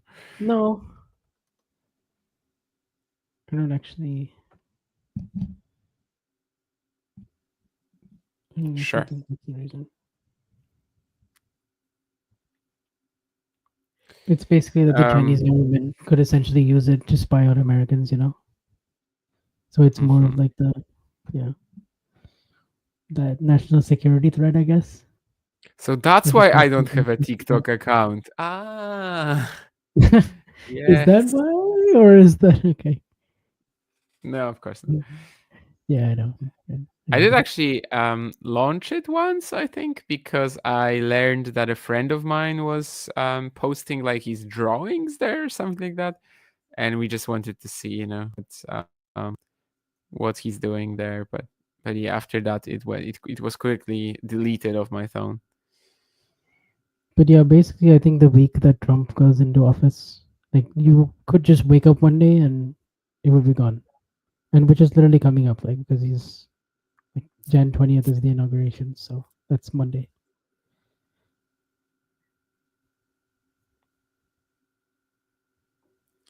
Yeah, Nurlan, you also made some big calls about the upset coming up in Raducanu. Swiatek should have been significantly hampered. No, she was not. She was absolutely fine physically. Yeah.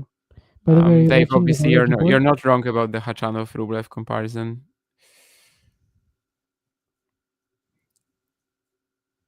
Are you watching the Jabor Navarro match? No, I'm watching Khachanov-Mikkelsen now, to be honest. Okay, yeah, I'm watching both, but honestly, I just keep going back and forth.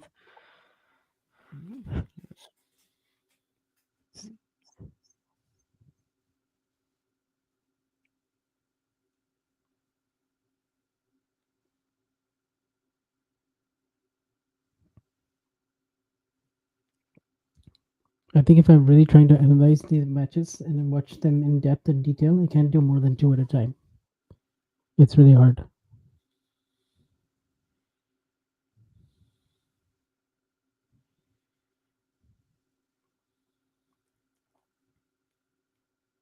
Okay, so Emma holds for 2-all. Or excuse me, ons. So Emma will serve here. So wait, how the heck am I that behind now suddenly? Whoa, okay, I need to refresh my stream because I'm really far behind. Yeah, I think on some platforms there's like this like mini lag that you basically catch, and then it starts mounting up eventually. Okay, so there's going to be 3 breakpoints here for Emma actually at 2-all. For the first break of this set. Ons stretched Emma out wide with the backhand cross court. She was way off court.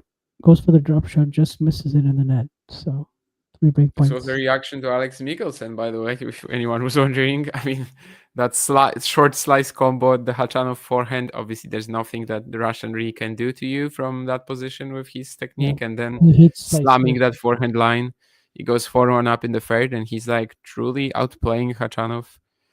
Yeah. I mean, he's outplaying him from the baseline. He's outplaying him in the cross-court rallies. Yeah, pretty much anywhere you him. Want.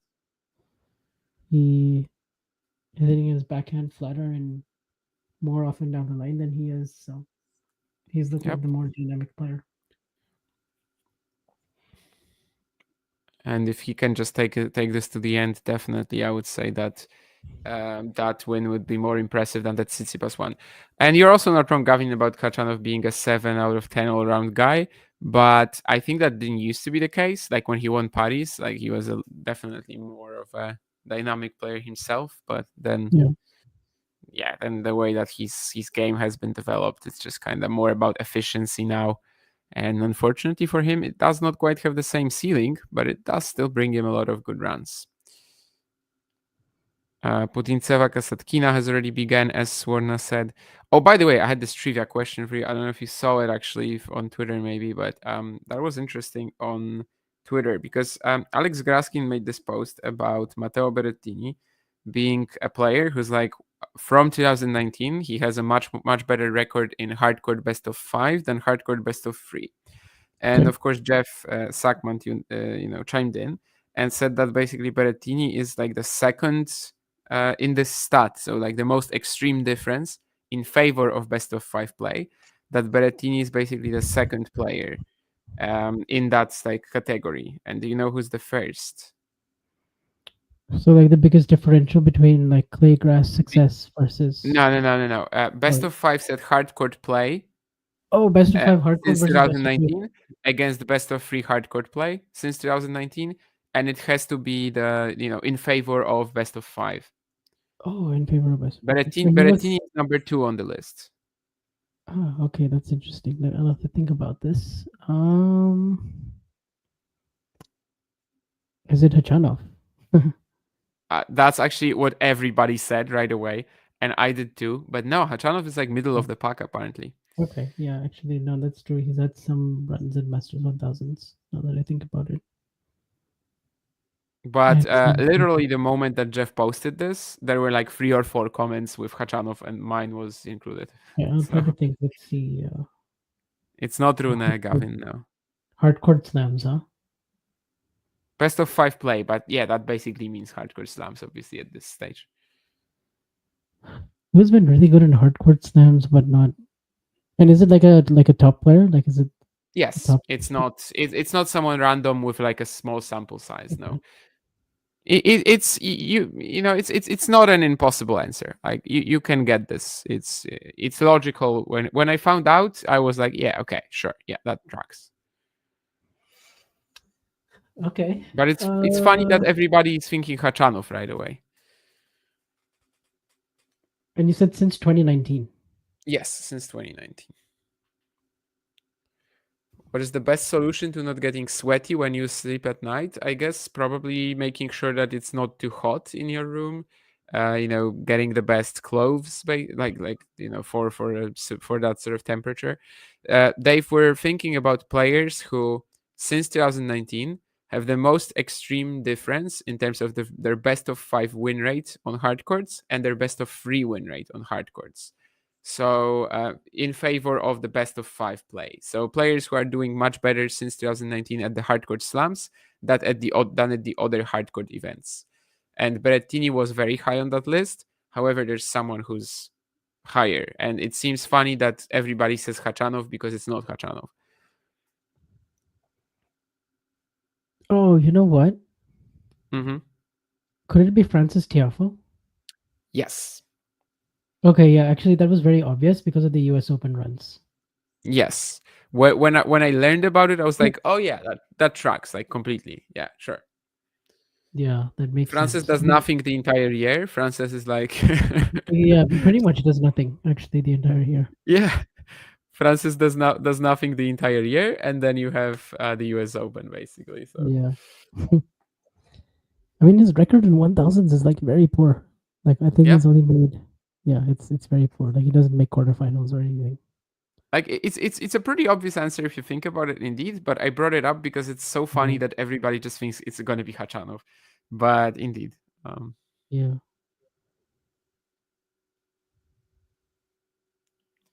But that also shows you like the reputation that I was talking about earlier. That generally Karen is considered one of these players who like at the slams they have just better results, seemingly a little out of nowhere a lot of the time.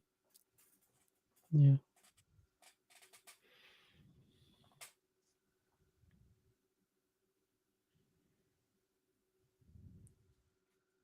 That said, looks like this might not be the slam.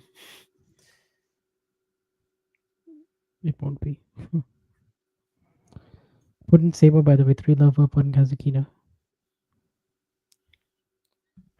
On's going for the backhand down the cross court here, setting up a easy forehand volley at 30 all here. So she's trying to break back in the 6th game. Hubie, if there was something about like, I don't know, best of 5 versus best of 3 generally, then and best of 3 higher win percentage than best of 5, I think Hubie would be on the list if it was the reverse.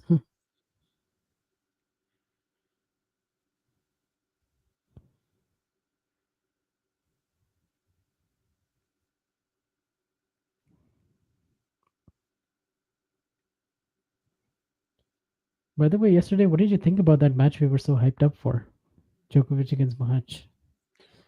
Because I'm kind of in two minds. I'm like, yes, Djokovic raised his level from the first 2 rounds. He was very, very solid all round. But I expected more from Mahac. Yeah. I've seen contrasting opinions, obviously. I don't think this was quite as horror show of a match in terms of Mahac's performance as against Draper at the US Open. Like, I think it's completely different levels. Sure. But did he impress me in any way? I mean, obviously not. Djokovic was just like closing the door anytime that he had an opportunity with great serves. Just generally like the wrong rallies that he was outplaying Thomas in, like that was super impressive too. Yeah. So, oh wow. I mean, Khachanov should 100% be passing Mikkelsen here, but anyway, he's not, and it's going to be a 5-2 lead for Alex. And by the way, Khachanov also is one of the worst passers in the sport, probably, right? With the forehand technique. So this is also something he can abuse potentially, Mikkelsen. Anyway, yeah, with Mahac as well, I think when he had that third set, the first set begins, and he has this horrible game at the beginning of it. So he kind of just like takes away his only chance to stick around. Yeah, I mean, it was pretty poor, but still definitely not as much of a horror show as that Draper match. So I can't say that he just, I don't know, was out of nowhere, was just lacking intensity again. He kind of wasn't. Novak did improve a ton. He like shut him down in many ways too. I agree with that for sure. I watched the first 2 sets before I went to bed. It didn't lose much. It was one horrible service game from Mahac at the beginning of it, and then he never really had a chance to come back. Yeah, and Mahac was up 2-0 in the second set. And of course, there was that moment where Djokovic was struggling physically at the start. But then, yeah, he was never really in any kind of jeopardy. Yep.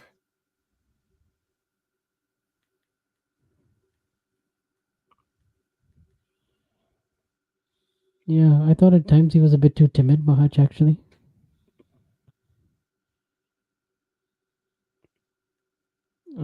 And also all those longer rallies, especially backhand to backhand, or just trying to hit through Novak was a lot tougher this time around than previously.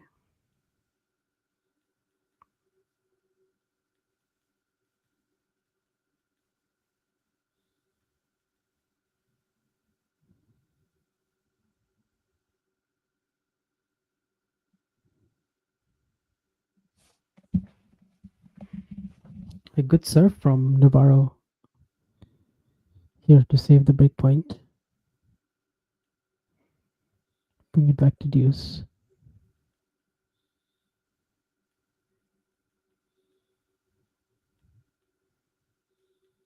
Just enough pace on the backhand cross court as well. Jabor can't neutralize with a slice, so game point. Nicholson now 3 points away from a straight set win. I don't know what your opinion on this was before the event, but does this Djokovic-Mahac result, by the way, change anything in regards to the Lehečka clash coming up for Novak? I think Lehečka can push Djokovic more than Mahac did. Just because he's a little bit more steady in terms of, well, he's less flashy, but he's also just like a big hitter. He's come in with some confidence. He's won Brisbane. It's looked pretty good so far. I think he can bother Djokovic for like a set. Do I think he's going to win? No. Do I think we'll see Djokovic's movement tested like we would against Sinner and Alcaraz? No. But I do come out of this feeling like, okay, if Djokovic keeps playing like the way he did against Mahac, it's pretty much going to be good enough against everybody except for those 2 guys. Yeah, I don't really have concerns regarding his movement, I don't think. I think it's more about like the intensity of play he's going to have to face against Sinner or Alcaraz. Yeah, and like sustaining over 5 sets. Yeah, like that's kind of what I'm more thinking about rather than his quality of movement. I think that's been fine since, well, I don't know actually since when. Well, I guess only this year. Yeah. It doesn't look to me the same as it did in like the latter matches in Shanghai and or at Wimbledon throughout. Mm-hmm. But yeah, sure. I mean, it will be more pushed by guys like that too. Yeah, I don't know. I mean, before the event, obviously, this is where I had Djokovic going out, against Lehečka. But I kind of have to switch it up now. Like I don't think. Yeah, I don't think he's softened up enough by Mahat. Definitely not. Well, Alex with a big chance to close it out right here, and he will wait for this forehand winner. What a masterclass! I mean, tactically, game-wise, this is legit one of his best performances. Best performances I've seen, perhaps even the best. Yeah.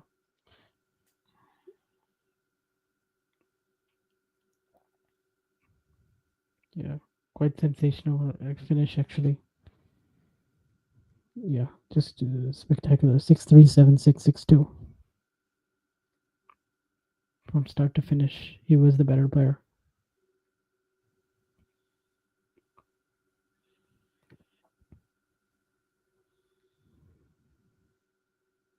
First time in the fourth round. He also made the third round here last year.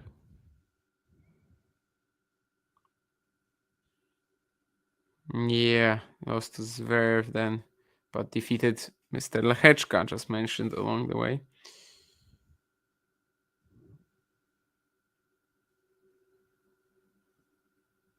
By the way, Ons, that was a great effort to get the break back.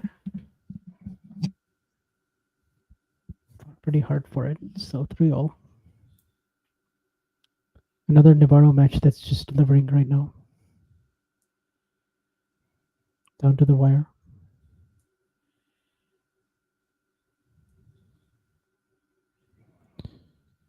So do you want to watch the end of that and then call it off? Yes, I do have to, like, for most of the night session tomorrow, I will be out, so I have to like get some sleep before I wake up for that.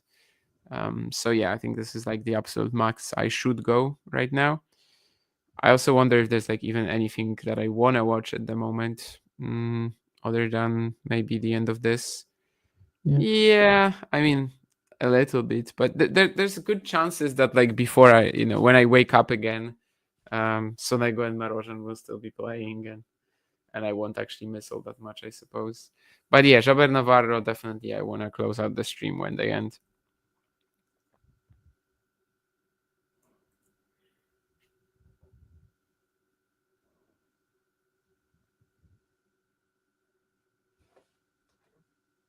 Yeah, just excellent performance though from Mickelson.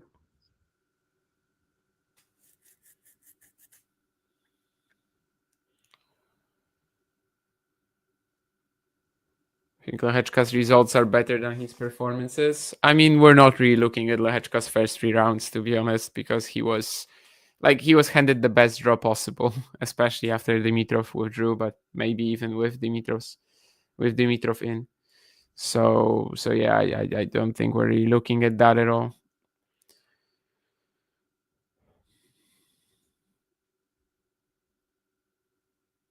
Ooh.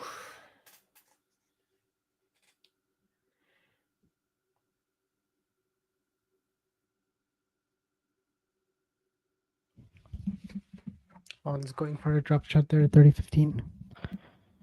Goes off balance though, really.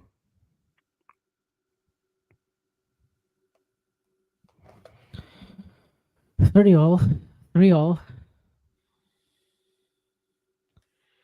Oh, yeah.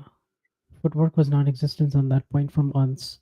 She tried to redirect a forehand without moving at all.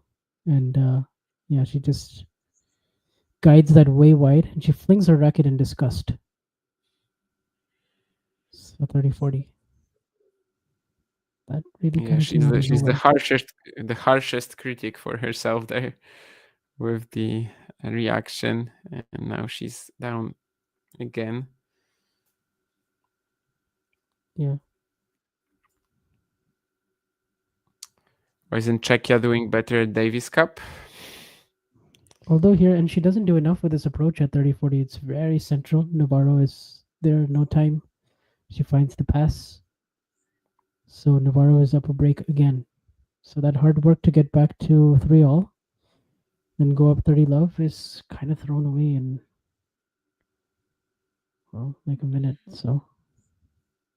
Well, let's just say, Ghosty, that they have 3 very good singles players. It's actually tough to say who's better than the other. Like literally, it could be anybody at number one on the day, but they don't have like an elite one yet. And also the doubles, like it's kind of like Pavlashek and somebody random, right? So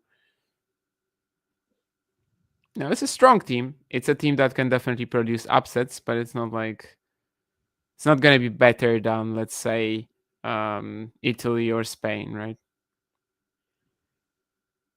And last year they had some injury issues during the Davis Cup group stage, which basically stopped them from doing better. I mean, Mahac was injured against Alcaraz and then had that match where he retired after one game. Lehečka was sick and skipped one match day as well. But yeah, it's one of my favorite Davis Cup teams at the moment for sure.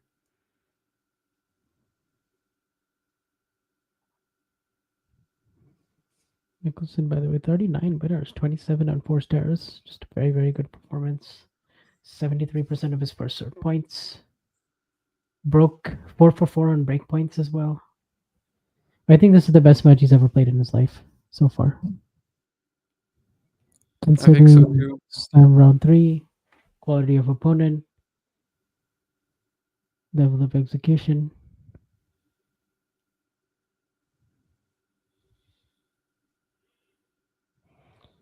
Of course, he's had bigger wins than this by ranking. The Tsitsipas one and the Fritz one in Geneva, but this one for me, I think, is the best.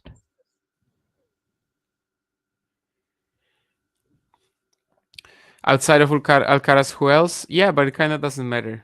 Like you have Alcaraz, so you have one win, and then the other guys aren't like that strong yet. So it's not a guarantee that Lehečka beats Bautista Agut, let's say, right? Or Davidovich Fokina if his form. Yeah, I mean I'd rather be Lehečka too, but it's not a guarantee yet. And then Spain also has Granollers with, let's say, Alcaraz or somebody, right?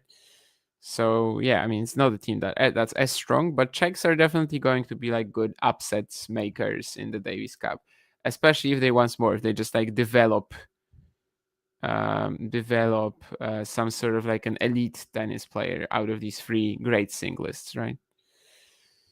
Czechia did win Davis Cup with Radek Stepanek in 2012 and 2013 back-to-back. Radek Stepanek delivering the deciding wins in these matches. So I don't think it's his fault really. Although maybe he put a curse on them. You know, he just said, you know, I won the Davis Cup for you.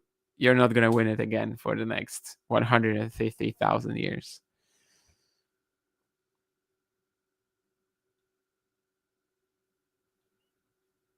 Radek Stepanek, what a Rizzler as well, right? I mean, the guy was popular with the ladies somehow, and that's impressive with his physicality, to be honest. Petrakova for a while, right? Yeah, Kvitova obviously was married to Vaidisova. Hingis, I think. Hingis was a thing. Hingis and Please Google that, and please Google that. Maybe I'm wrong, but I don't think I am. I think there was literally a Stepanek Hingis pairing. I guess he was a ladies' man. And I'm not gonna judge you for that on Ben, Jake. I do think Ben is a lot nicer in person as well. Although I haven't met him in person, but just like in let's say more private interactions. Yeah, they were even like literally they were engaged. So yeah, Kvitova, Vaidisova, Hingis, who knows who else.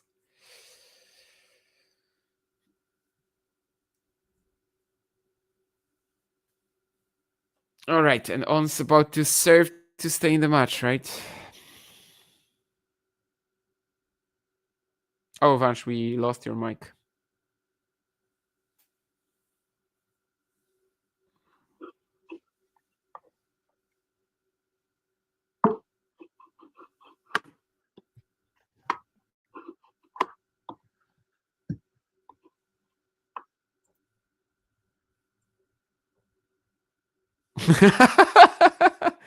Oh, that's really good. That's really good, Gavin. That's really good.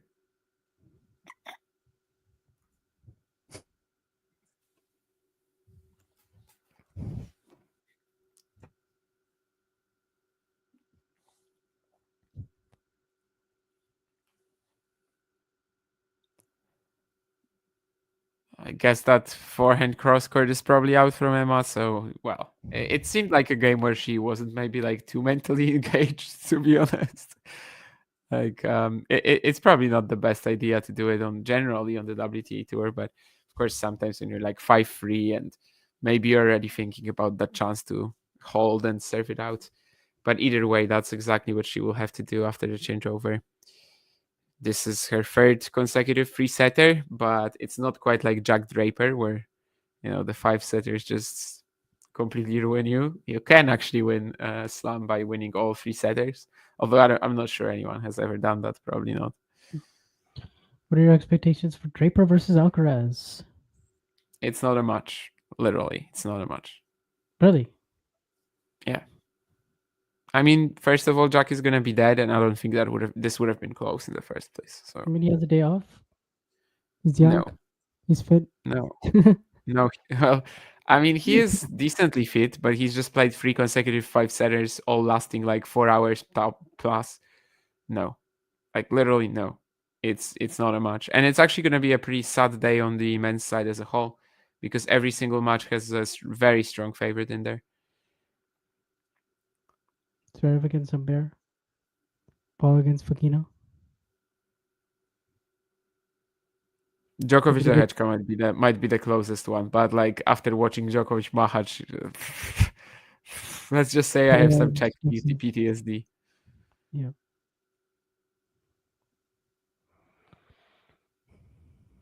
Well, Mahac failed, and now, he's gonna have to bring out his checkmate, and we'll see. They will be tag teaming Djokovic. Anyway, yeah, about to serve for the match, Emma Navarro. She was 2-4 down in the third against Wang.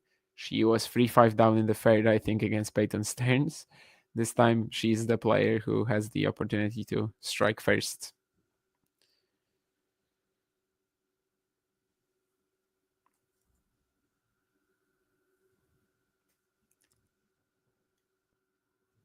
But yeah, I mean, I don't see how anyone can seriously think that Jack Draper can beat Alcaraz after 3 consecutive 5-setters when he's a walking zombie for the past 7 sets or I so. think you can make it competitive just by the serve and the leftiness and the. I mean, he'll come out firing for a set, sure. He'll put more pressure on because he's gonna be forced to. Like, he's not gonna be playing this like against Vukic today, because he's gonna be forced to, and that's it. And ADF is just gonna lose to Tommy Paul. Let's be honest. Tommy is like the same shot maker, but more athletic, and also is going to be way more fresh. Yeah. Right? And like, it's over. Like the slim opportunity that that ADF had there, I think, has been also eliminated with the 2 consecutive 5-set comebacks. But this is great, because this is the first time in a while that Davidovich Fokina has anything to feel confident about regarding his game, his level, his results. It's been a while. Yeah. I said on Twitter that he can never erase the underarm serve he did at 8-all in the 5th set tiebreak against Runa. But this is a start.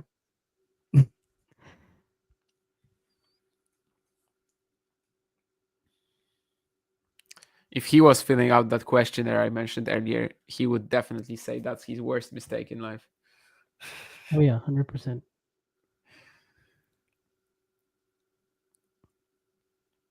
Speaking of Rune, today, I think, right? He's playing Miomir Kecmanovic. Yes, they had that stint where they played twice indoors in 2023 post US Open. Kecmanovic right. I forgot about that, yeah. And then the match with Boris Becker in the box in what was it? Basel. Yes. Just like when I woke up yesterday for the Djokovic Mahac match, I had this impending sense of doom about it being like just a completely, awful defeat for the Czech, and it was. I have this impending sense of excitement when I think of a potential Sinner Rune clash, but I don't actually think we'll. I mean, I'm not sure he will get there. Like, Holger against Miomir is not given to me. It's not. But I think he would actually make Sinner work for it. I don't think beat him, but he would make Sinner work for it. Disappointing result with Medvedovic. Well, I mean, he was going for back-to-back titles. Pirosh already forced him to work hard last week. Well, it's more fatigue than anything else. But he did withdraw out of Oirach Free and also Rotterdam Qualies, which is quite interesting. I don't know why, 2 weeks or 3 weeks even. And Vansh, what's happening there in Navarro Jabel? Emma Navarro has a match point at 40-30. She makes the first serve. They're trading from the baseline. On's attacking the forehand. Loopy forehand from Emma. Emma defending the backhand corner. But that forehand was out from Jabor. So, well, 6-4, 3-6, 6-4. It was very competitive the first 5 games. It was a blowout. 17 minutes for the first 5 games. Navarro was just so much the better player, but then credit to Ons for really fighting back, making the first set very, very competitive from there. Raised her intensity, her energy. It carried over to the second set as well. She nearly almost lost her 2-break lead, but she ends up winning it 6-3. And then this was, back and forth competitive. I think there's one poor game from at Ons at 3-all after she worked so hard to get the break back. But overall, Navarro, once again, the steadier player, just very, very good competitive grit. Her knows kind of exactly how she wants to construct these points. There wasn't any second guessing towards the end. I think the forehand as well, which at times can be a bit hit or miss, it was really locked in towards the latter stages. So Navarro, into the 4th round of the Australian Open for the first time. She's now made the 4th round at every slam with this result. So since the US Open, there hasn't been a ton of great tennis from Emma. She hasn't been feeding the ball that well, and she almost lost to Stearns in the first round. Like we mentioned, she almost lost to Jiu Wang in the last round. But now there's a good opportunity for her. Yeah, obviously competitive has been very much the story of the week for Emma with the 3 set wins, all of them very, very tough. This one actually kind of the easiest with the fact that she wasn't down by that much in the decider as she was against Stearns and Wang. But either way, she fights through. I mean, not many were basically too excited about her form going into this event, but it looks like she's kind of playing herself into it. And just winning by sheer willpower sometimes. That's going to be it then, guys. Thank you, Gavin, as well for your contributions, and to Dave, to Ghosty, to Jane, who was just waiting around for me to say something negative about Deutsche Burkina, and then she's like instantly, oh, that's my cue. And she's spamming the chat from there. Either way, I kind of got to run. So thank you to everybody. Thank you, Vansh. And, we brought you a couple of matches today that, maybe the headliner didn't end up being too interesting. But I hope you enjoyed some of the talk otherwise. And also, of course, the Mikkelsen, Khachanov and Jaber Navarro analysis. But there's going to be more content on Talking Tennis, but I'm not sure if we have a watch along later today, actually. Just check the channel for that. We definitely will have, of course, the Last Ball Drops show, and I think I'll be on it in the evening Australia time, in the morning or afternoon my time. Anyway, bye. Thank you.